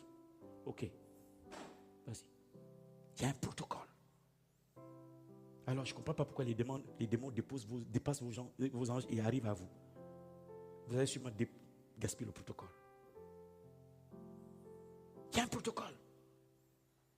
L'ange, même s'il vient, même si c'est Michael, il n'a pas le droit d'arriver. L'ange qui te garde, il a des comptes à rendre. Parce que Dieu lui demandera. Paul dit, nous jugerons les gens. Pourquoi? On va les juger par rapport à quoi? Par rapport à leur rôle à nos côtés. Pas les anges qui sont dans le ciel, c'est ceux qui sont ici avec nous. Où est-ce que tu étais le jour où j'étais bastonné dans la rue? Où étais-tu le jour où j'étais étranglé? Et là on te dira, toi-même, tu as dit étranglez-moi. Et on t'a étranglé. Parce que ce protocole fonctionne avec ta foi. Ta foi crée des limites sur qui fonctionne, où et où. Donc si tu crois que les démons peuvent rentrer chez toi, comme on t'a enseigné qu'ils rentrent par la maison, la fenêtre, ils sautent, ils sont sur le lit, ils s'agrippent à ton lit. Il dit merci pour la permission. Ton ange n'a plus rien à faire, ta théologie lui a donné la permission. Donc ce que tu crois peut te tuer ou te garder en vie. Tout dépend de ce que tu... C'est là où la vérité elle est très importante de la chercher. Parce que la parole de Dieu, c'est elle responsable du protocole dans le fonctionnement du monde spirituel. Il dit, ce que tu lis sur terre est lié, ce que tu délies est délié. La bonne version, c'est ce que tu permets sur terre, c'est ce qui se fait. Ce que tu ne permets pas, c'est ce qui se fait. Et on t'a dit que non, les démons, ils sont tellement forts, ils rentrent dans la maison. Tu les entends à la cuisine, clin, clin, clin. Et tu as dit, oh Dieu, protège-moi. Dieu. Tu as laissé une porte. Cette fausse doctrine donne la permission aux démons de rentrer chez toi. Ils ne rentrent pas parce qu'ils sont capables. Ils rentrent parce que toi, la responsable de ton domaine, ta théologie leur permet d'y entrer. Et l'ange ne peut rien faire. Si tu permets, il ne peut rien faire. Il ne bloque quand tu refuses.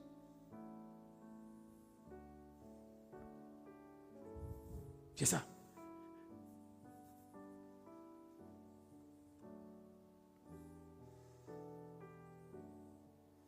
Investissez judicieusement votre temps. Je ne dis pas de rester maintenant comme ça. Qu'est-ce que non, non. Qu'est-ce que fais-tu de ton temps? La plupart des jeunes ici ont des projets. Mais ton temps, comment tu le gères? Ce projet, il sort comment? Il vient comment? Quelqu'un m'a dit, prophète, quand je vais créer l'entreprise. J'ai dit, c'est très bien.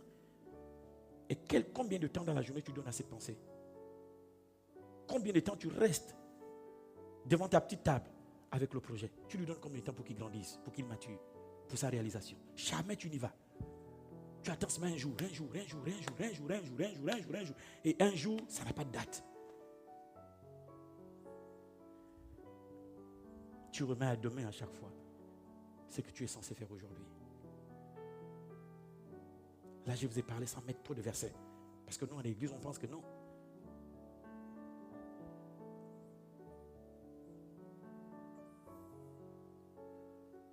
Investis bien ton temps. Gère bien ton temps. Si tu as des projets, attention. Quelqu'un dit un jour, quand j'aurai l'argent, je ferai ceci. J'ai dit, quand tu auras l'argent, tu ne feras pas ça. Il me dit, comment ça? J'ai dit, parce que tu ne t'intéresses pas à ce que tu as envie de faire plus tard. Combien de temps dans la journée ou bien dans la semaine tu donnes à ce que tu as envie de faire quand tu auras l'argent? C'est d'abord une discipline. La réussite vient avec la discipline. Discipline. Et je termine en parlant de Salomon. Salomon, qu'est-ce qu'il a dit? La seule prière qu'il a fait, il dit, Seigneur, donne-moi la sagesse. Oh, il n'a pas de doute pour la richesse, il n'a pas le doute qu'il est roi, il n'a pas le doute, il dit, mais c'est la gestion qui va me faire problème. I need wisdom. J'ai besoin de la sagesse pour gérer tout ce qui rentre. J'ai besoin de savoir pour la sagesse pour savoir comment mettre ceci ou mettre ça de côté. Ou bien, j'ai besoin de la sagesse. Et ça nous manque, les enfants de Dieu. C'est bien prier beaucoup, c'est bien. Mais tu me dis pourquoi? Pour comprendre. Pour savoir comment ça se passe. Tu ne médites pas pour méditer. Il y a des chantres que je connais qui n'ont pas le don de chanter. Ils n'ont pas le don dans le chant. Ils se sont mis dans une discipline pour l'apprendre. Et ils chantent très bien.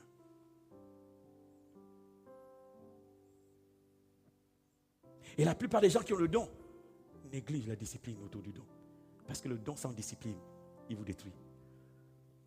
Vous devez encadrer le don par une discipline pour le permettre de se bonifier et de bénir la multitude. Les enfants de Dieu manquent de discipline. On va prendre un enfant, comme mes enfants là, un jour, je vais prendre comme ça lui pour dire, bon, toi, tu es un prophète. Oh, il s'élève que non, il est plus prophète que moi. J'ai dit, mais oui, t'attends. Je ne doute pas que tu as plus de dons, mais j'ai l'expérience et la discipline. Je vais t'inviter certaines choses. Ce n'est pas combien de fois tu vois combien tu es d'onction, c'est ça. C'est juste combien de temps vas-tu rester dans les hauteurs. Parce que monter, c'est le don. Rester, c'est la discipline. Le don et le talent ne te permettent pas de rester en haut. C'est la discipline autour du don et du talent qui te garde dans les hauteurs. As-tu assez de discipline pour rester dans les hauteurs? Et c'est là où le jeune a besoin du vieillard. Et le vieillard a besoin du jeune à cause de la vision. Le jeune est porté vers le futur, le vieux vers le passé. Donc le vieillard a besoin du jeune parce qu'il l'aide à se porter vers le futur. Mais le jeune, pour réussir, a besoin de l'expérience du vieillard pour qu'on fasse quelque chose de durable. Il dit, les vieillards auront quoi? Des songes. Et les jeunes auront des visions. Pourquoi on donne aux vieillards le songe? Le songe est un rêve crypté. C'est-à-dire que Dieu parle, mais c'est codé. Et le vieillard a assez de sagesse pour comprendre l'information, de décoder l'information de Dieu. Donc le jeune, pour réussir, a besoin de quelqu'un pour décoder. C'est pourquoi souvent certains songes, vous avez besoin d'interprétation. Ça veut dire que ce songe, c'est un message de Dieu mais codé. Et la personne qui vous permet de rentrer dans ce que Dieu vous a montré, c'est celui qui vous interprète très bien le songe. C'est-à-dire qu'aussi longtemps qu'il est codé, vous n'entrez pas dans ce que Dieu a dit, jusqu'à ce que vous trouviez quelqu'un capable de décoder. Et c'est lui qui vous permet d'y entrer. Donc le songe est différent du rêve. Le songe, c'est un message de Dieu, mais codé, pour que tout le monde n'ait pas accès. Et le vieillard a assez de sagesse pour comprendre le message derrière les images. Mais le jeune est porté vers le futur. Parce qu'à un certain âge, tu ne vois plus demain comme. Mais le jeune, il dit, oh, on peut faire ça, on peut changer ça. Ah ouais, c'est vrai, on peut changer. Ok, d'accord. Vas-y, mais laisse-moi t'éviter certaines erreurs. Pour que tu fasses mieux que moi. Pour que tu mettes en place quelque chose. Donc les deux sont pas. Quelqu'un m'a dit, tu n'as pas besoin de voir un homme à côté d'une femme. Va chez lui et tu comprendras qu'il n'est pas marié. C'est-à-dire que tu vas à la maison, tu comprends qu'il n'y a pas de femme dans la maison. Parce que quand tu es là, il y a une touche qui est à elle. Il dit c'est aussi dangereux lorsque un chef d'État n'a pas une femme à côté. Vous regarderez dans la ville, il n'y a pas une touche féminine. Vous verrez des bâtiments sans couleur, sans décoration. Dieu n'a pas fait les choses à moitié. Alors je vous pose la question à vous qui venez après nous. Quelle génération allez-vous devenir? Quand tu veux connaître le futur d'une nation, tu vas à l'université. Parce que l'université, c'est le futur d'une nation. Tu regardes comment se comportent les étudiants. Tu peux soit avoir l'espoir ou être découragé. En rentrant, tu te dis, oh là là, ils ne feront pas mieux que nous. Mon Dieu, qui fera mieux que nous? Et maintenant tu pries en espérant que l'un d'entre eux ou trois d'entre eux vont prendre les choses en main. Donc quand on vous voit comme ça, émerger, on se dit, il y a de l'espoir. On va leur donner ces conseils. Ils vont ajouter avec ce qu'ils vont apprendre et faire mieux que nous. C'est normal pour le jeune de faire mieux que ses parents. C'est Dieu qui le veut comme ça.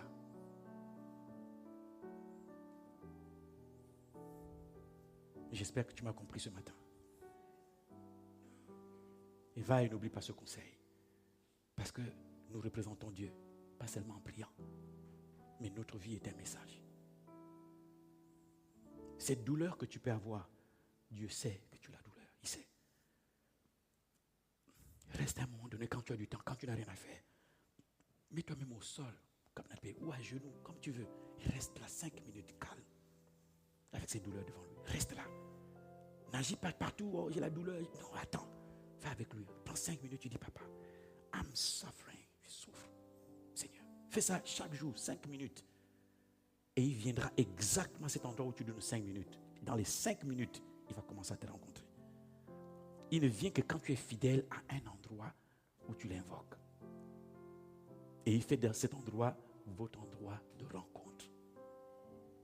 Ce petit endroit chez toi, ça peut être le fauteuil, tout le monde dort, tu viens t'asseoir là. 5 minutes. Daddy, papa, je n'ai toujours pas de solution pour ça. Tu restes 5 minutes calme et puis tu t'en vas. Tu fais ça, tu vas créer à cet endroit un lieu de rencontre avec Dieu.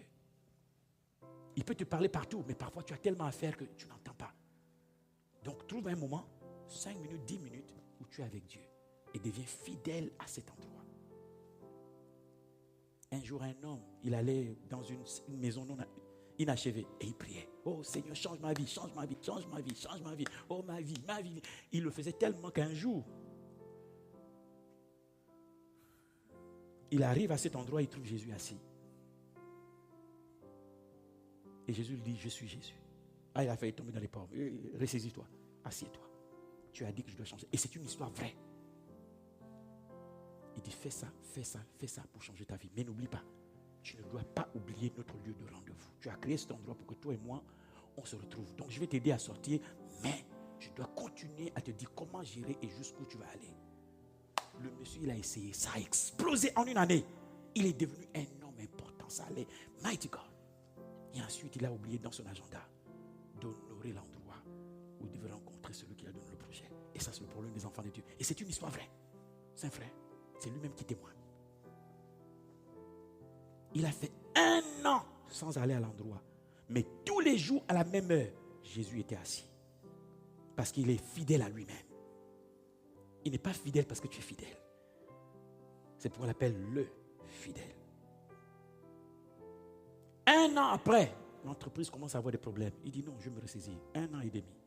Oh, cette année, je mettrai un peu d'argent. Ce n'est pas une affaire d'argent. C'est d'où vient l'idée. Et qui porte. Ce n'est pas ton argent qui porte le projet que Dieu t'a donné. C'est lui-même qui porte le projet. 5 ans après, collapse. L'entreprise au bas. Et il s'est dit, mais si je retourne au l'endroit, ça fait 5 ans que je n'ai plus venu ici parce que j'étais tellement occupé. Et là, avec peur, crainte, il retourne à l'endroit où il rencontrait souvent Jésus. Et puis il pousse légèrement la porte. Il voit Jésus assis. Et il pleure. Il dit, tu vois, toutes les fois que tu n'es pas venu ici, j'étais ici à la même heure. Parce que c'est l'heure que tu nous as donnée pour notre réunion. Donc depuis 5 ans, à la même heure, je t'attends ici. Oh Seigneur, j'ai compris mon erreur. Quand Caterpillar fait faillite, à ce moment, il fait complètement faillite. Il avait des usines et des usines. Parce que c'était un évangéliste. Il a dit à Dieu, Seigneur, c'est vrai que souvent les gens te donnent 10%. Moi, je te donne 90%. Mais rassurez-vous, les 10%, il a acheté les diètes avec. Donc, ce n'est pas nos 10% où tu dis 10%, c'est les miettes. Mais il va comme ça avec Dieu. C'était son alliance avec Dieu. Et puis finalement, il fait faillite. Plus personne n'achète ces gros engins qui nous aident à ouvrir les routes et ainsi de suite. C'est lui qui commence avec ça. Et alors il fait faillite, il n'a plus rien, il a 0. Donc il retourne prier. Il dit, Seigneur, regarde, j'ai fait faillite. Oh, j'ai fait faillite. Dieu ne dit rien. Dieu attend qu'il arrive au culte. Il arrive au culte, on a fait le culte. Donc il a aussi ses employés dans l'église. Tous les employés le regardent parce que ça fait un moment qu'il ne paye plus de salaire. Tout le monde regarde s'il va aller payer l'offrande. Parce que s'il paye l'offrande, parce que lui, il a l'argent. Et il entend lui dire, Caterpillar, il dit, oui Seigneur, tu me fais un chèque de 10 millions de dollars. Il dit, ça ne peut pas être Dieu. Parce que je n'ai pas 10 millions de dollars. Je n'ai pas 10 millions de dollars, même 10 000 dollars, je n'en ai pas. Dieu a fini de parler. Il s'est parlé à lui-même pendant tout le culte. Il ne suivait même plus le culte. Ah, ça rentre ici. Comment? Et donc, en même temps, il regarde, il dit, mais si je passe là le chèque, tous mes employés, parce qu'il a employé tellement de chrétiens. Quand il inaugurait une usine, c'était toute l'Amérique qui était en fête pendant 1 semaine, 2 semaines. Parce qu'il avait amené de l'innovation. Un évangéliste.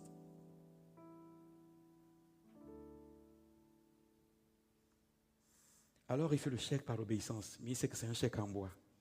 Et il prie pour qu'on ne touche pas le chèque maintenant parce qu'il va avoir des problèmes aux États-Unis. Parce qu'il ne blague pas avec ça.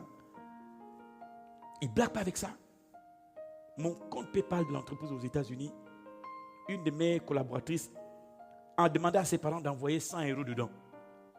Elle a voulu faire les 100 €. La brigade financière américaine m'a appelé à Paris. Il dit, on a vu, il y a un mouvement bizarre dans le compte. J'ai dit, attendez, je cherche. Et j'appelle la collaboratrice. Elle dit, oui, j'ai dit, mais tu vas nous envoyer en prison. Aux États-Unis, ils ne s'amusent pas avec ça. 100 € sortis, ils surveillent. J'ai dit, mais comment ils ont vu ça? Alors il dit, Seigneur, j'ai fait faillite. Et le Seigneur vient lui dire, Caterpillar, quand tu as commencé, tu as eu combien? Il dit 0. Il dit, là, tu as combien? Il dit 0. Il dit, mais comment tu as fait faillite? Parce que quand tu fais 0, je t'ai fait monter. Tu t'es appuyé sur terre. Et le proverbe dit, ne t'appuie pas sur ta propre sagesse. Reconnais-le dans toutes tes voies et il aplanira tes sentiers.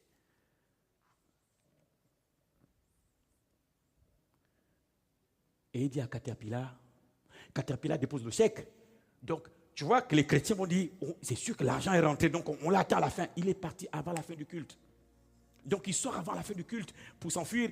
Il trouve un monsieur qui dit, mais oh, justement, monsieur Caterpillar, je vous cherche depuis des semaines. Et oui, pourquoi? Bien, vos engins, je suis prêt à tout acheter si vos engins, parce que les engins ne bougeaient pas, ça restait juste comme ça. Donc, pour tourner, c'était compliqué. Donc, il a dû créer une pièce. Donc, cette nuit-là, il dit, bon, allez, opportunité, j'ai toute la nuit. Il rentre dans son atelier, planche à dessin.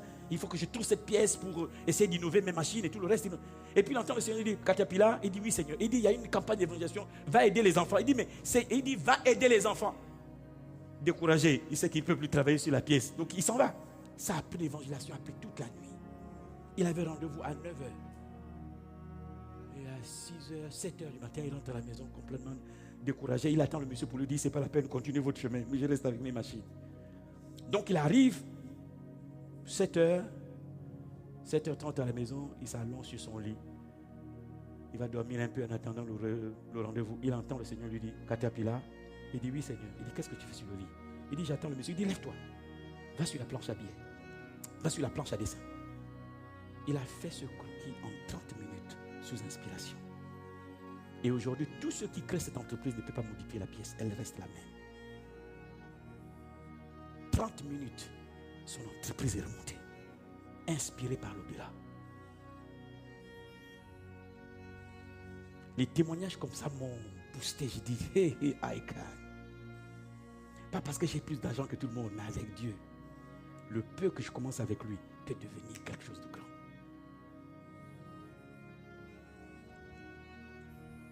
Et je vous ai souvent parlé à ces enfants de Coca-Cola, Asa Candler. Un homme qui n'avait pas d'espérance, pas d'espoir. Quelqu'un qui était ivrogne, de catégorie supérieure. Ivrogne, mais c'est même pas qu'il... Lui, le corps, je crois que le sang a été remplacé par l'alcool. Il était aussi léger que l'air quand il revient dans la maison. Il est complètement imbibé, saturé d'alcool. La femme était chrétienne et lui non. Et on ne sait pas où est-ce que sa vie va aller. Et la femme avait décidé de quitter Asa Candler. J'aime faire ces témoignages pour vous montrer que c'est praticable. J'essaie de rendre pratique l'évangile. L'évangile, c'est une bonne nouvelle.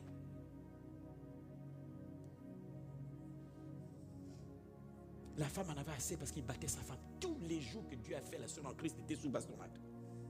C'est même pas qu'il se disputait, non.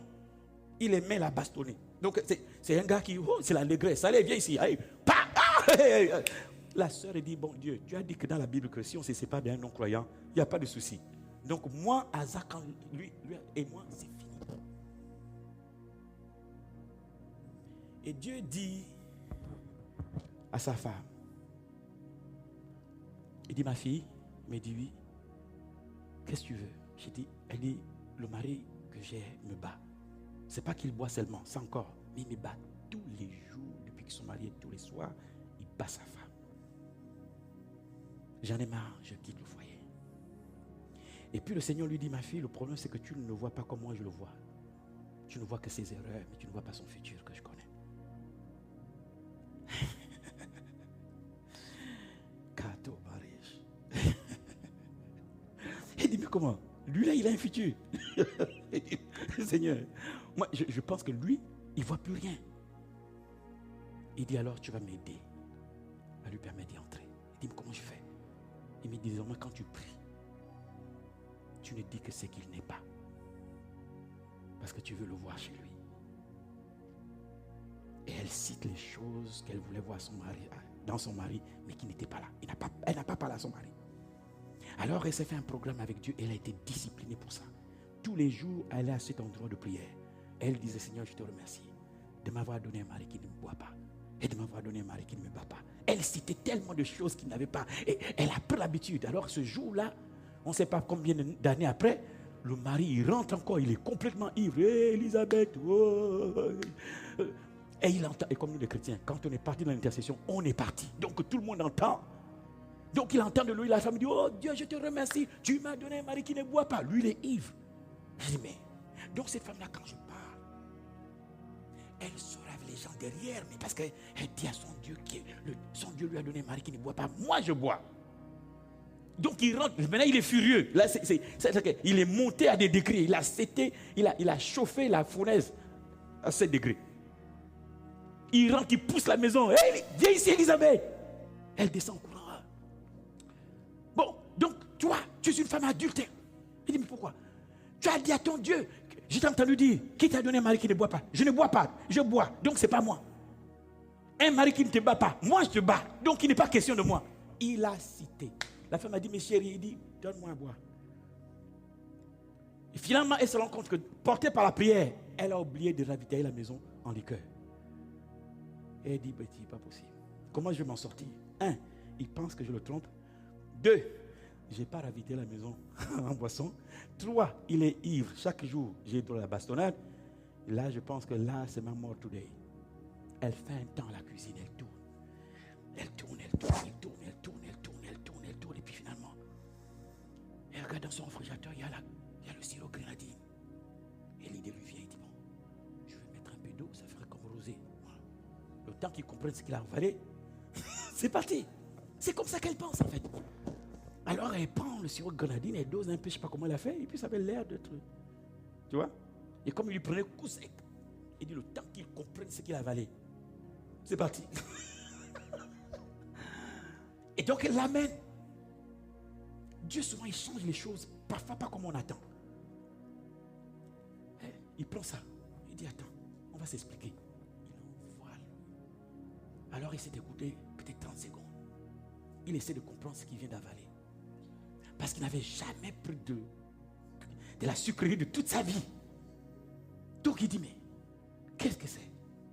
Il dit, c'est la grenadine. Elle dit, c'est le sirop grenadine. Elle dit, tu l'as trouvé où? Il dit, mais dans le réfrigérateur. Elle dit, donc tu me laisses me tuer avec les alcools? Tu as une bonne boisson comme ça. Il dit, mais chérie, moi, je sais pas. Bon, c'est pas ça le problème. C'est quel est le gars que tu as trouvé sans moi? Qui n'est pas moi, parce que moi je te bats et moi je bois. La preuve, regarde comment je suis. De qui est-ce que tu parles avec ton Dieu? Sa femme lui dit, chérie, c'est le vrai toi. On ne sait pas comment ça a touché son cœur. C'était quelqu'un qui avait un cœur de pierre. Pour la première fois dans la vie d'Isaac Candler, les larmes coulent des yeux. Il dit, tu es sûr que c'est moi ça? Il me dit, Dieu m'a dit que ça c'est toi. Isaac Candler tombe à ses genoux et donne sa vie à Jésus-Christ. Et pendant qu'il priait, il dit, Seigneur, aide-moi à trouver une boisson. De sorte que si quelqu'un la boit, il oublie les alcools. Voilà la naissance de Coca-Cola. Alors il cherche et il trouve une usine qui faisait transformer la feuille de coca pour faire des médicaments. C'était médicinal. Et il trouve un partenaire. Il modifie la formule. Et Coca-Cola naît. Le but de Coca-Cola, c'est d'éloigner les gens de l'alcool. Et ensuite, il signe sur la bouteille. C-O-K-E. Et j'ai fait des recherches, je me suis dit, mais C-O-K-E, c'est la coque, parce qu'on a souvent que coque, ça veut dire que ça n'a rien à voir avec la cocaïne, parce que l'abréviation de la cocaïne, c'est pas C-O-K-E, il n'y a pas de K. Christ, our King eternal. Quelqu'un acclame Dieu ici.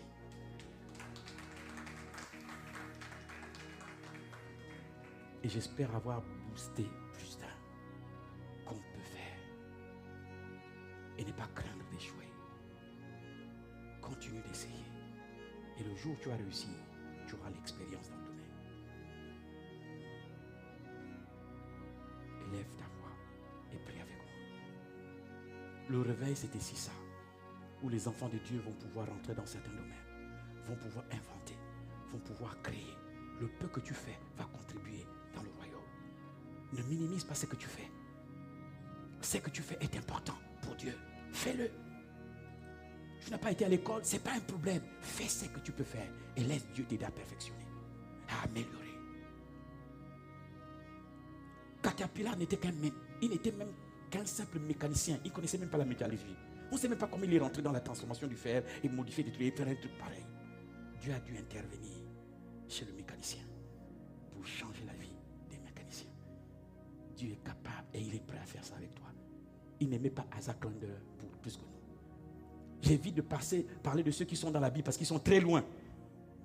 J'ai cherché pour voir, mais dans notre temps, est-ce qu'il y a des gens capables qui ont suivi ce que Dieu a dit et qui ont amené quelque chose? Et j'en ai trouvé. Le temps me manquerait de citer toutes ces personnes. Quand Colgate commence, sa famille est pauvre, il est obligé d'arrêter l'école pour chercher du travail pour nourrir sa famille. Ça, c'est l'histoire de Colgate. Il gagnait $1 à l'époque par jour. Et il avait une alliance avec Dieu, c'est-à-dire qu'on donne $1, il a enlevé quelques cents pour son alliance avec Dieu. Ce gars a fini dans un laboratoire et fabriqué sa propre pâte dentifrice avec son nom, Colgate. Et vous êtes sûr que nous, on ne peut pas? Dieu les aime plus que nous? Ou c'est le même Dieu qui n'a pas changé? Quel est le problème avec nous? On se décourage très vite, on se minimise, on minimise même le peu qu'on fait, on n'est pas persévérant, on souhaite avoir ce que les autres ont parce qu'on souhaiterait, mais va sur ton chemin, va, et laisse Dieu t'inspirer sur ce chemin, va. Prie avec moi et on va partir. Élève ta voix et dis à Dieu, me voici, utilise-moi comme tu veux. Je n'ai pas grand chose. Un riche chinois, mais avant ça très pauvre avec sa famille. Il dit à Dieu, nous vivons, ma famille et moi, on ne mange que un petit bol de toute une grande famille. Il faut que tu changes ma vie. Et Dieu lui dit, qu'est-ce que tu as dans la main? Il ouvre la main, il y avait un grain de riz. Et Dieu dit, plante-le. Il est devenu un homme d'affaires. Il s'est discipliné avec le grain. Un grain en a donné 2. Et il dit, le royaume des cieux est comme quelqu'un qui est allé dans un champ. Dieu essaie de montrer ce qu'il est capable de faire. Il dit, il est comme un grain de sénévé qu'on a planté. Et tu as peut-être entre tes mains un grain de sénévé. Plante-le et sois discipliné quand tu plantes le grain de sénévé. C'est peut-être pas grand-chose, mais ce petit truc entre tes mains est important pour Dieu. Plante-le, plante-le. Il dit, la petite graine va devenir un gros arbre. Il dit, le royaume des cieux commence par les petits. Les petites choses. Plante ça et plante bien. Discipline-toi. Et Dieu va améliorer ta vie et peut-être seul d'autres personnes. N'abandonne pas ce que tu recherches. Peu importe l'âge. Il n'est jamais trop tard avec Dieu. Dis à Dieu, me voici, guide-moi, aide-moi. Et il t'aidera. Il a aidé beaucoup avant nous. Et pourquoi il ne t'aiderait pas?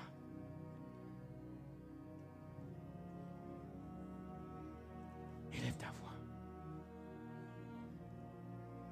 Dis seulement, me voici. Utilise-moi dans le peu que je sais faire. Je te donne ce que je fais. Le peu là, je te donne. Multiplie ces pains. Jésus a pris ces quelques pains, il a dit, je te loue, Seigneur. Et Dieu a multiplié les pains. Aujourd'hui, tu ne vas pas peut-être multiplier les pains de la boulangerie, mais Dieu peut permettre le peu que tu fais devienne quelque chose de grand. Peut-être pas pour tout le monde, mais au moins pour toi. Peut-être au moins pour les personnes qui sont proches. Dieu n'a juste besoin que le peu que tu as entre les mains. Apporte-lui ce peu de poisson et ces peu de pain. Apporte-les lui. Apporte-lui ce talent, ce savoir-faire. Même si ce n'est pas parfait, apporte, il va le perfectionner. Apporte-le lui.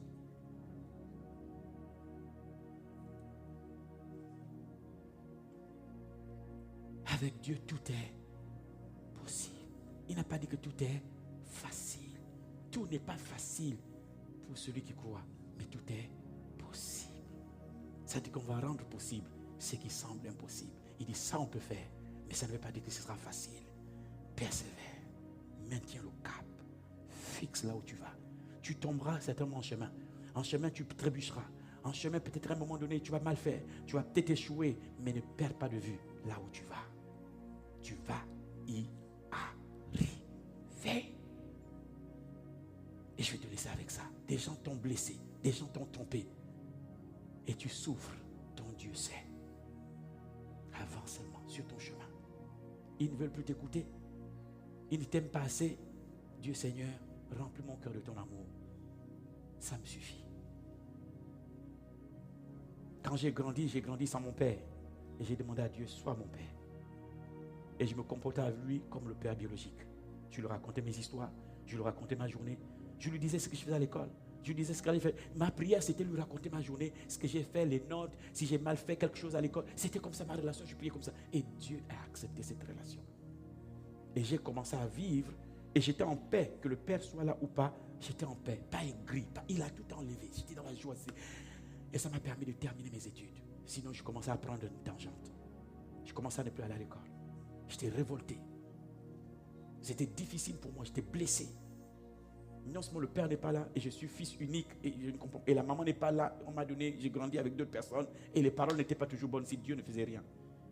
Je ne serais même pas devant volonté de parler. Mais je lui ai dit, papa, mon cœur est devant toi. Papa n'est pas présent.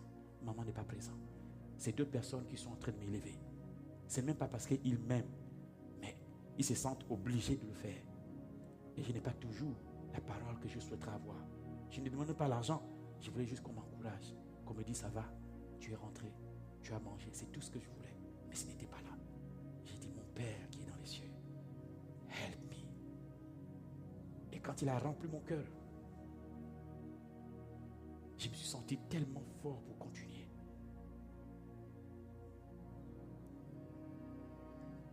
Et je comprends pourquoi la plupart des enfants que Dieu m'amène, bien sûr dans l'église, ont un problème avec, il manque un père, il manque une mère, et je comprends, parce que je suis passé par là, donc je comprends ce que vous ressentez, je comprends ce que vous vivez. Que Dieu nous bénisse tous, que Dieu nous aide. Seigneur, je te prie pour ton peuple, je te prie pour tes enfants qui rentrent, Père. Ce n'est pas facile dans la vie, vraiment on a des challenges énormes, mais tu nous as tendu ta main pour dire que tu seras avec nous, tu es avec nous. Il dit, voici, je suis avec vous, voici. Le combat le plus difficile, c'est celui de la destinée. De celui où Dieu a envie que tu accomplisses quelque chose. C'est là où sont les ennemis. Tes ennemis ne seront jamais ailleurs. Ils ne seront toujours qu'à la porte de Canaan. Quand tu vois des géants, ça veut dire que tu n'es pas loin de Canaan. Et c'est là où tu redoubles de force. Il a dit à Josué, fortifie-toi et prends courage. Tous les géants sont devant Canaan. Mais, je t'ai dit, Canaan est à toi. Quand tu combats, parfois tu es découragé. Il dit, mais apprends la guerre. Apprends la guerre. Aussi longtemps que tu es sur terre, there is a war. Cette guerre peut être dans les pensées. Elle peut être des paroles. Elle peut être des actes causés. Tout ça pour que tu freines la progression. Il dit, mais prends courage. Tu auras des tribulations dans le monde. Mais en moi, tu auras la paix. Demeure en Dieu. Et avance avec sa paix. Et certainement, par la grâce de Dieu, tu achèveras la course avec honneur, avec joie, sachant que tu as fait ce que tu pouvais faire. Et la couronne de gloire t'est réservée ce jour, quand on appellera les élus dans le ciel. Et Dieu te dira, vaillant soldat, vaillant héros. Tu auras l'impression d'avoir rien fait, il me dit, mais c'est que tu as accompli. Regarde l'impact ici. Regarde comment tu as fait progresser le royaume. Tu vois ce cadeau que tu as fait à cette personne. Regarde l'impact ici. Tu as vu ces paroles gentilles ou cet acte de gentillesse que tu as vu. Regarde l'impact ici. Le peu que tu as donné. Il a dit à Corneille, tes aumônes et tes prières sont arrivées. Père, protège tes enfants dans ces temps difficiles. Que la paix, le shalom aille avec tes enfants dans leur maison. Garde-les. Veille sur eux. Dieu vivant. Dieu vivant. Qu'aucun ne se perde. Seigneur, permets que ce jour-là dans le ciel, on puisse se retrouver et rire ensemble. Parce que on a accompli la tâche. On est allé jusqu'au bout. On a fait comme Paul. On a gardé la foi. Et on a la couronne de gloire in the heaven. Trop de situations, trop d'attaques, trop de difficultés. Père, maintenant qu'il quitte cet endroit, enlève les fardeaux. Ne permets pas qu'il retourne chez eux avec ce fardeau. Dépose ton fardeau. Sors d'ici sans le fardeau. Mais certainement quand tu arriveras, tu auras l'impression que le fardeau est toujours là. Dis non, ce fardeau, je l'ai remis au Seigneur. Ce fardeau, cet enfant, je l'ai remis au Seigneur. Cette personne, je l'ai remis au Seigneur. Seigneur, je te confie le fardeau. À chaque fois que le fardeau va revenir, tu dis non, Seigneur, je te confie le fardeau. Et Dieu va s'occuper du fardeau. Et tu verras ce que tes petites prières ont accompli pour toi, pour tes enfants, pour la suite. I love you. Je vous aime tous, mais Dieu vous aime plus que moi. Shalom, shalom chez vous. Que Dieu vous bénisse. À l'année prochaine, si Dieu